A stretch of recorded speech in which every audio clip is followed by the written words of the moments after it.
The lion's body lay motionless against the steel bars of the kennel, his ribs faintly rising with each shallow breath. His mane, once a crown of majesty, was now a tangle of dull, lifeless strands clinging to his bony frame.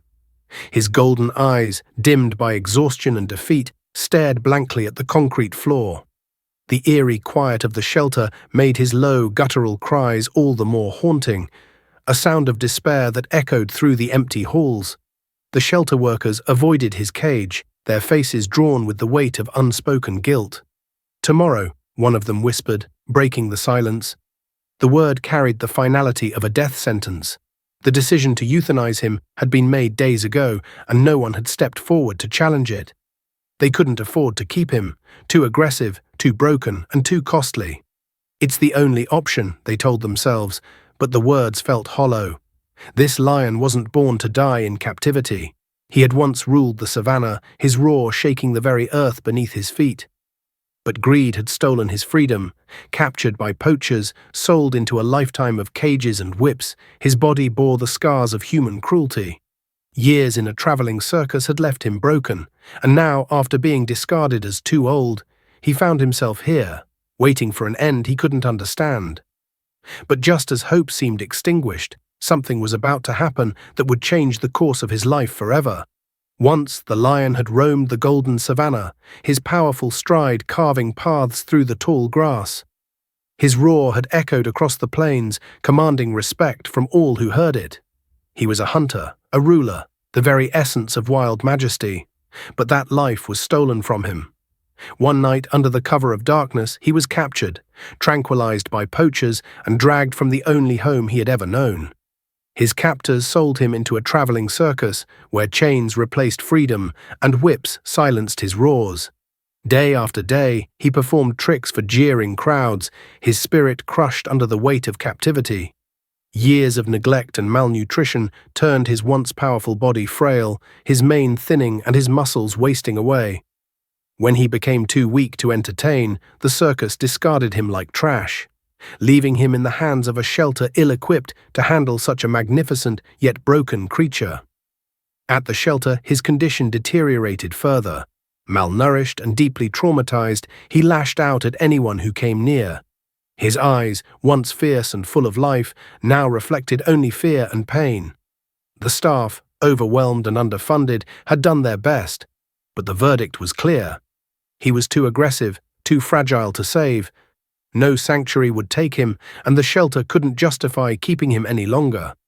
The decision was made. Euthanasia was scheduled for the following morning. But as preparations were underway, an unexpected visitor arrived.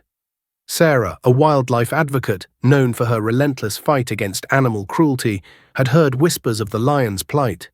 She walked into the shelter with a purpose, her voice firm yet compassionate. "This lion doesn't need to die," she said. "He needs a chance, a real chance." The shelter staff exchanged skeptical glances. "He's dangerous," one worker warned. "He won't survive transport. And even if he does, no one can handle him." "I've worked with animals like him before," Sarah replied, her gaze steady. "You see a threat. I see a survivor." With the clock ticking and the odds stacked against her, Sarah launched a desperate effort to save the lion. Would it be enough to rewrite his fate? Sarah didn't waste a second. She called every contact she had, from wildlife sanctuaries to transport companies. Time was her biggest enemy. The shelter staff had made it clear, if the lion wasn't gone by morning, the euthanasia order would proceed. "You have until sunrise," the lead worker said grimly. She begged for a truck capable of safely transporting such a large, unpredictable animal. Most refused. "Too dangerous," they said, but finally a retired wildlife handler agreed to help. The challenge didn't end there. Legal paperwork needed approval to transfer the lion across state lines, and the clock was ticking. Through sheer determination and a barrage of late-night phone calls, Sarah managed to secure the permits hours before the shelter closed for the night. As the transport team prepared the lion for the journey, the tension was palpable. Workers carefully sedated him, but his deep growls echoed through the shelter, a haunting reminder of his fear. The moment of truth came when the cage was opened to transfer him to the transport truck. Everyone held their breath. The lion, drowsy but alert, locked eyes with Sarah. For a moment, the growling ceased, replaced by something no one expected: trust. He didn't resist as the team moved him into the crate. "It's like he knows we're trying to help," one worker whispered. The truck roared to life as dawn broke on the horizon. Against all odds, the lion's journey to a second chance had begun. Months later, the lion roamed freely in a sprawling sanctuary, a place designed to mimic the savannah he had once called home. His coat had regained its golden sheen, his mane now thick and full, a crown worthy of the king he was. Each powerful stride through the open plains spoke of a transformation, not just of body, but of spirit. His roar, once silenced by chains, now echoed across the sanctuary, a triumphant sound of survival. Sarah visited often, watching from a distance as the lion adapted to his new life. His story had captured hearts worldwide, sparking conversations about the plight of captive animals and the importance of wildlife conservation. Local communities began initiatives to secure better habitats and protect animals from exploitation. Looking back, the contrast was staggering. The defeated creature that once cried in his kennel was now a symbol of resilience and hope. His journey reminded everyone that compassion isn't just an emotion.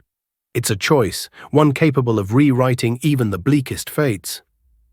As Sarah stood at the sanctuary gates, listening to the lion's mighty roar, she smiled. He wasn't just a survivor, he was a testament to the power of second chances.